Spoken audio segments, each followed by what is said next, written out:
What I want to do tonight, ladies and gentlemen, as best as I can, is look at the answers to 4 themes that society is constantly wrestling with, particularly the skeptic, constantly wrestling with, and how in their answers I see that those answers are in many ways hinting in the direction that a Christian himself would have to give, except they are giving it from a secular worldview. And what I want to do is look at 4 answers that they give. Listen to me very carefully now.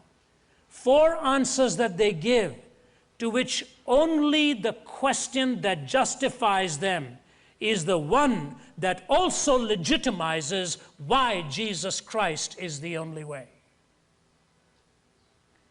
4 answers they give to which the only question that legitimizes these answers is also the question that has implicit in it why Jesus Christ is the only way to God. And when you examine these, you'll begin to see what I'm really driving at. You almost have to wait till the last 5 to 10 minutes of the presentation to see how this thing actually comes together.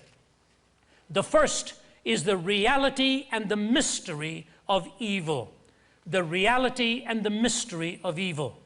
Just a month or so ago, in the New York Times of all places, there was a lead article, and it said this: for the worst of us, the diagnosis may be evil. Here's what the writer says: predatory killers often do far more than commit murder.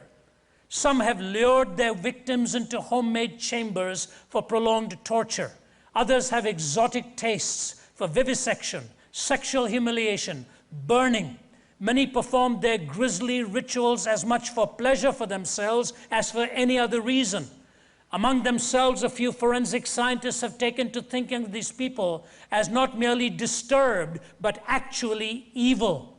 Evil in that deliberate, habitual savagery, and defies any psychological attempt at explanation or attempt at treatment. Most psychiatrists assiduously avoid this word evil, contending that its use would precipitate a dangerous slide from clinical to moral judgment that could put people on death row unnecessarily and obscure the understanding of violent criminals. But many career forensic examiners now say that their work forces them to reflect on the concept of evil, and some actually acknowledge that they can find no other term for certain individuals they have evaluated. In an effort to standardize what makes a crime particularly heinous, a group at New York University has now been developing what it calls a depravity scale, which rates the horror of an act by the sum of its grim details.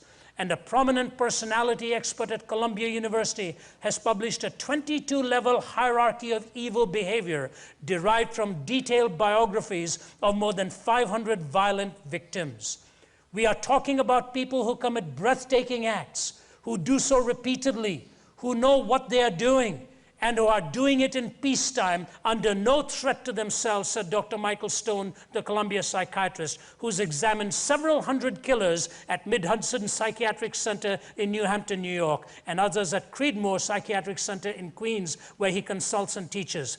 We know from experience who these people are and how they behave, and it is about time, he said, that we give their behavior the proper appellation. And it goes on, debating with other scholars. When Ronald Reagan, during his presidency, referred to the Soviet Union as that evil empire, and then looked into the eye of the camera and said, "Mr. Gorbachev, pull that wall down. Pull that wall down." He was intimating at an ideology that had extracted the lives of millions of people, both in its home territory and outside. Just a few weeks ago, as I said, my colleagues and I were in Berlin. And as we were walking in where that checkpoint Charlie once stood, separating east from west, where the wall no longer stands, you can see memorabilia, you can buy books, but unfortunately, people tend to forget that that wall was just in the recent past history. Prior to that, when you examine all that had gone on in Germany and all that the Berliners had been subjected to, you begin to actually see how that hell may well have been in session, and evil was the only description you could give to what had gone on. I was reading the journals of several men and women trapped during the rulership of the Third Reich. I was reading one just this morning from a 17-year-old German soldier, a man who was, his name is Helmut Altner, who was a conscript in the army and happened to be there in the last stand in April almost 60 years ago to this very day. And he was going through the streets with his comrades knowing that minutes were lying ahead and it would all be over. Listen to a 17-year-old writing. We're on the great road to Berlin. The inhabitants stand outside their doors. They shrink back as our steps echo loudly off the walls of the houses. Then they breathe again with satisfaction because we are Germans. Time is pushing on, inexorably towards the final hour. Women are pressing in from the south. Men hurry across the road, glancing around timidly. SS patrols drive their cars through the streets, stopping a man here, picking up a man there. The car drives off, motors singing. Members of the People Reserve, mainly in SS uniform, close the anti-tank obstacles. Hitler Youth walk the streets proudly with anti-tank grenade launchers. On our right is a large square ringed by the facades of bombed-out houses. 2 SA men in uniform stand by a lamppost. Ah, a civilian is hanging bound to a post. There is a red electric cable around his neck, which has bitten deeply into his flesh. His face is blue. His eyes are sunken in the sockets. Around his neck hangs a white cardboard sign saying, "I am Otto Mayer. I was too cowardly to fight for my wife and my child. That is why I am hanging here. I am a rat." I feel a choking sensation inside me as I see this. I would like to look away, and yet I cannot take my eyes off this terrible spectacle. The SA men are laughing and smoking. The dead man swings quietly in the wind. A civilian walking alongside explains in a low voice why this soldier was hanged. He came back just like us, exhausted and war-weary. He escaped the raging battle of extermination and encirclement before the gates of Berlin. He was so young. His wife begged him to stay, and he gave in. Neighbors betrayed him. The SS picked him up. Before the eyes of his horrified wife, before the eyes of his child, he was brutally murdered. First, though, he had to write the shameful sign with his own hands. The SS dictated the text, grinning. Then they strung him up, the wires cut into his neck, and soon killed him. His wife lay unconscious on the ground. The SS drove away. The SA men took over. Journal after journal after journal. This kind of brutality, this kind of mass killing. What do we call this? How do we escape the obvious when we see such horrific acts that remind us human beings have committed slaughter for all kinds of reasons? You know, interestingly, from Germany, I went on to India, as I said, and then into Thailand. While I was in Thailand, actually, on that morning, I just left Indonesia, and that morning, another massive earthquake struck. You may have remembered reading it. And they were afraid of another tsunami warning that was given with the tides that they thought would swell up once again, and tens of thousands could be lost. I was in Bangkok. Phuket is where the resort was that was hit the last time. So all of the hotel managers had to evacuate their guests and left a lot of money. Lost a lot of money. In the Bangkok Post the next day, when the tsunami didn't arrive, was this interview with men and women who were strippers in these resorts. I won't take the time to read it to you, but basically what it says is this, that these strippers have a particular name given to them. And these men and women were utterly infuriated at the management for a false alarm, because most of them now lost their livelihood. All of those who complained for one reason. I want you to hear me now. This is a fact in the land happening to large numbers of young men. They have found out that the way they can make their money is by a sex change operation that costs $10,000. There are thousands of them performing in these resorts to earn money so that they can effectively actually have the sex change operation done and earn money as a woman dancer. somewhere. The words go something like this. It's a dream to become a woman, but my income dropped after the tsunami because the tourists fell away. I don't know what else to do, and I love this job. Suki, who is saving for a sex change operation, does not know if it'll be good for his career, but it's his dream to become a woman.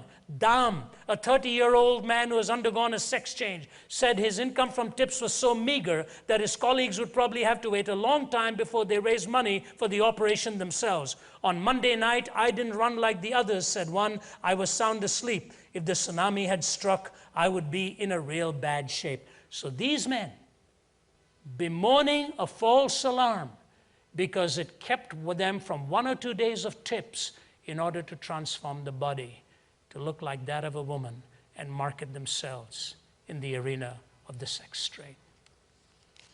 What do you say to things like this? How do you react?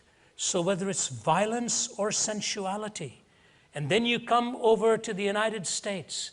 It was that very week in Bangkok, all over the news was plastered the tragic shooting that took place in Minnesota at the hands of a young man.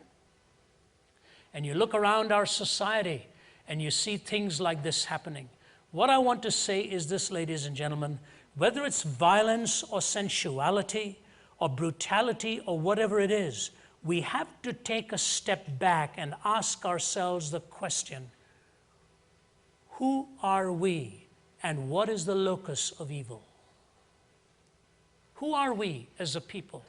In this brilliant book that Os Guinness has just written called Unspeakable, he gives us a very fascinating account. He gives us a fascinating account of what was happening a decade ago in Rwanda, where hundreds of thousands, I think 800,000 or 1 million men and women lost their lives in the slaughter at that time. One world leader, whom I shall leave unnamed, arrived there, landed, left his plane engines running, and spent 2 hours at the airport talking to the NATO forces and talked to the NATO general, who happened to be Canadian. And just before he took off, he looked at the NATO general and said to him, "I'm really sorry. I didn't know it was this bad." And the NATO general responded after this world leader left, and he says this. He says, "Didn't know? He didn't know?" He says, "I've spent my life in NATO, and I know what NATO planes overhead knew. Now I am haunted by dreams by the eyes of thousands and thousands of Africans, disembodied, dismembered, staring out at the African darkness." Listen to what he says now. You cannot just walk away from something like that saying, you didn't know and you didn't know what you could. You can't just Pontius Pilate 800,000 people.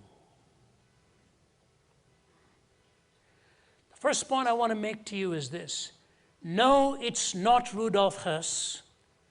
No, it's not the Nazis. No, it's not the Russian soldiers who came there in the slaughter. It's reflective of all of us.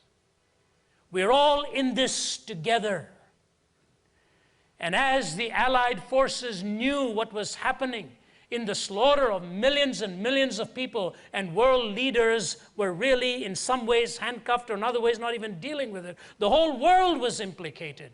And so the first thing we need to bear in mind is, it is not that the evil is there done by somebody else.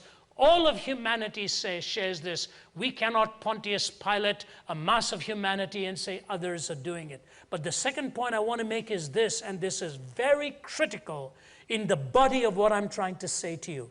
When we are talking about evil, Guinness lists a whole host of humanistic writers who basically make this pronouncement in one way or the other. Listen, for example, Virgil in his Aeneid.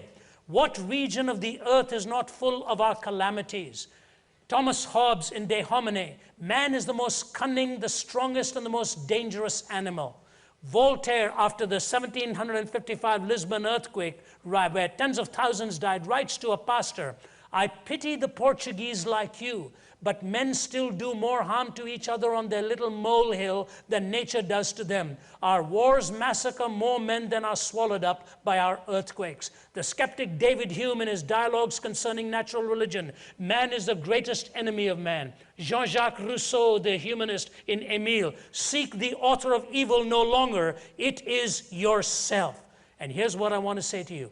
If these are humanists talking, and the answer then is that humanity itself is wrong, what is the question? The question is, where is evil located? It's located in your heart and mine. Where is evil located? And ladies and gentlemen, if that is true, can you really deal with the humanistic agenda without first recognizing what the problem is with humanity? And so I phrase my question to the first answer this way. Can you talk of evil without assuming a moral framework? And can you talk of educating society without first looking inside the human heart? Can you talk of evil without assuming a moral framework? And can you talk of educating a society without first looking inside the human heart? Have you looked into your own heart lately? And as I travel and as I see and as I read, I know how easy it is for you and I to fall victims to the same thing. No, we may not go the route of a man somewhere in Phuket who wants to spend $10,000 changing his body so he can market himself, but we too have a price tag and sell our convictions for other reasons. Until you've seen your own heart, you will never be able to, with the humanist, talk about evil and let it just hang there in isolation. You have to anchor it in some way. So my first question is this: can you talk of evil without assuming a moral framework? Can you talk of educating humanity without first looking inside the human heart? The second is this. First is the reality and mystery of evil. The second is the quest for human justice. How we long and long and long for human justice. Years ago, a book was written called The Insanity Plea, and one of the cases given was that of Hinckley in his attempted assassination of Ronald Reagan. And the man writing the book said, we are going to be faced, and we are now, he said, faced with a strange situation. He said the man prosecuting him saying he was guilty and should be incarcerated. The man defending him said he was actually insane and ought to be exonerated. And finally, when he was put away, he said the time is going to come where the man who was trying to prosecute him is going to say he is actually insane and ought to be kept in there. And the man who was defending him is going to say he's not insane, now he has to be released. That's exactly what happened. And at the end of it, you wonder who's insane. Whether it's the man who was being tried or whether it was our very judicial system. Some years ago, I read these words by a 14-year-old in Bosnia. Here's what he said. So many people have been killed fighting for justice. But what justice? Do they really know what they're fighting for? The weather is growing colder now. No longer can you hear the singing of birds, only the sound of children crying for a lost mother or father or brother or sister. We are all now the children without a country and without hope. What justice? What justice do you see in courts today that makes you think we have keepers of the law who truly understand what moral guilt is all about? Centuries ago, Aristotle said these profound words. Hear me carefully, please. Justice alone of all the virtues is thought to be for another's good because it is related to our neighbor, for it does what is advantageous to another. Now the worst man is he who exercises his wickedness both towards himself and towards his friends. And the best man is not he who exercises virtue towards himself, but he who exercises it towards another. For this is a difficult task. Justice in this sense then is not a part of virtue, but virtue entire. Nor is the contrary injustice a part of vice, but vice entire. Do you see what Aristotle is saying? In his estimation, he thinks justice is not a part of virtue, but it is the heart of virtue. And injustice is not just on the fringe of being evil. He said it is at the heart of all evil. That's why he said justice is the firmest pillar of good government. Justice is the firmest pillar of good government. When the Lord looked down at his messenger Micah, he says, what does the Lord require of you but to do justice and to love mercy and to walk humbly before the Lord? What God is saying is justice is that pristine virtue which a society is called upon to display and which you and I as individuals must always have. I remember when I was a young student at university in Delhi, we sat on stools and didn't even have a desk in front of us. We used to have our notepads on our laps and we'd be writing. And I think at that time I was a pre-med student or something like that. And there was a class full and the professor was lecturing. And just then one student was asked to answer a question. As was customary, when the professor asked you to answer a question, you stood up. So we stood up and started to answer. There was a real renegade guy sitting next to me, and gradually he used his foot to pull the stool back so that when the student was going to sit down, he'd come crashing down onto the floor.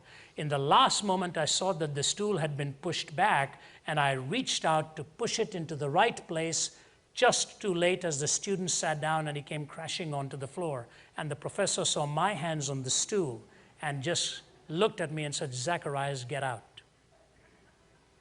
I said, "But sir," he said, "get out." So I folded my books, walked out of there. Till this day, that irks me. It bothers me.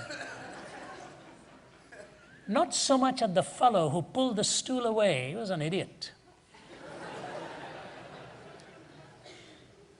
But at the professor who wouldn't even give me a chance to explain what actually happened.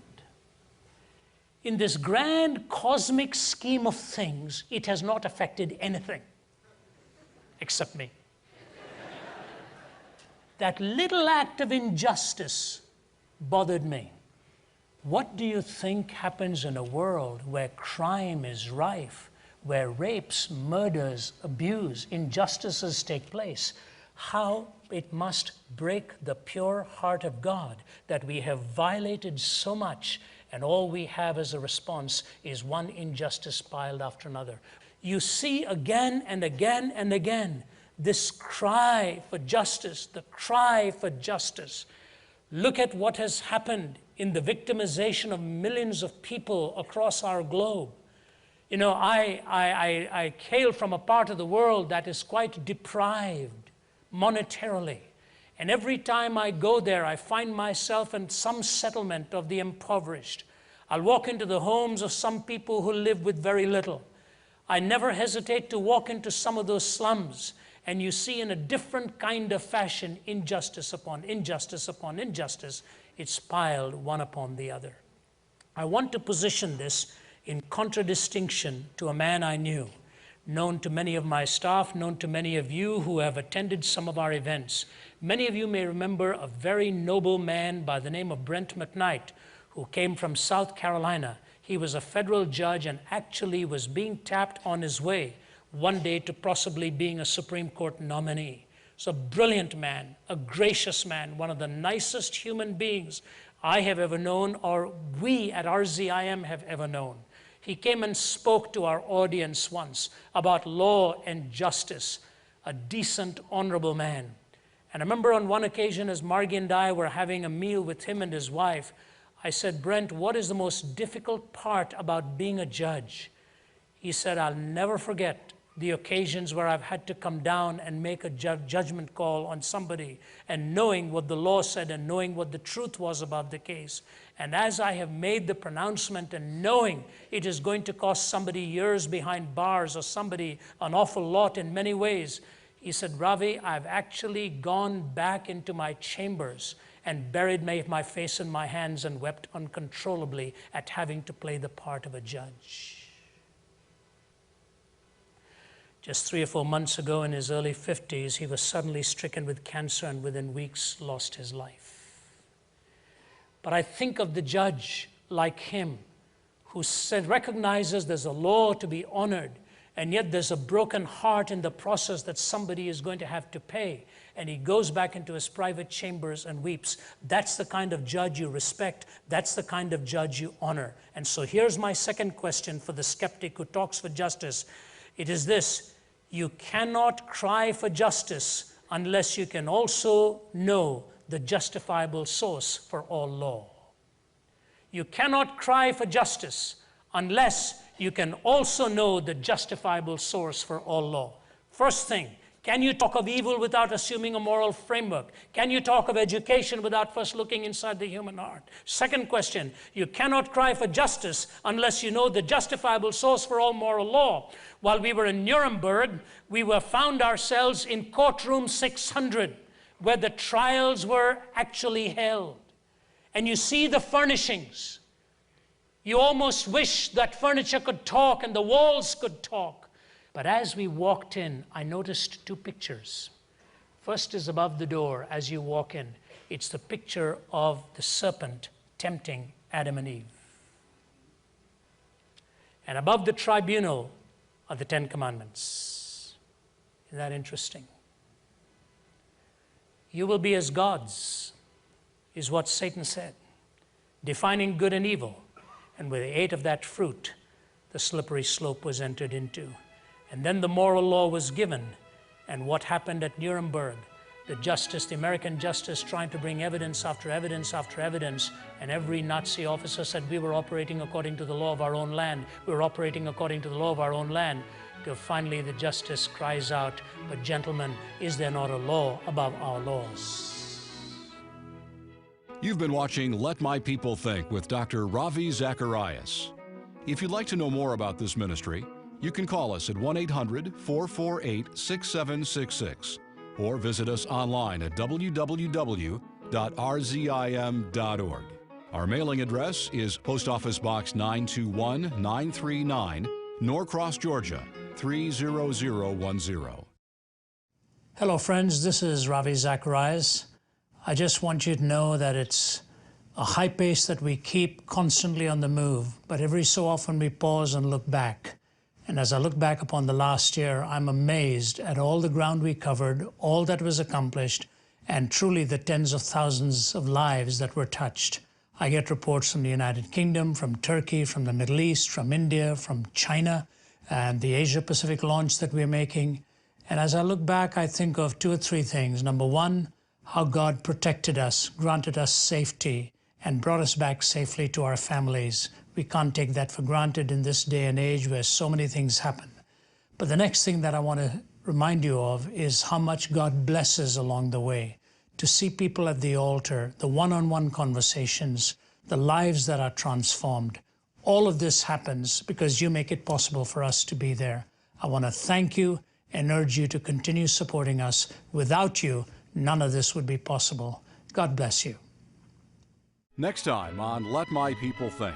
Think of love, the nobility of it, the sacrifice of it, the circumference of it, and yet it has boundaries. Let My People Think is a listener-supported television ministry and is furnished by Ravi Zacharias International Ministries, Atlanta, Georgia.